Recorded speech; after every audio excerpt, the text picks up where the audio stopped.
Hello বন্ধুরা, দেখো আমি একটা নতুন জায়গায় আছি। তো নিজে হাতে খাবার বানাচ্ছি। কি খাবার বানাচ্ছি দেখো। এই দেখো, ভেন্ডি, আলু, কাঁচা লঙ্কা, পেঁয়াজ সব একসাথে ভেজে নিচ্ছি।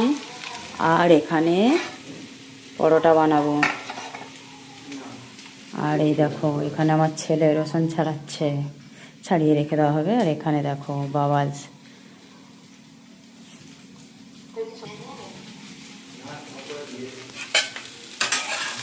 দেখো,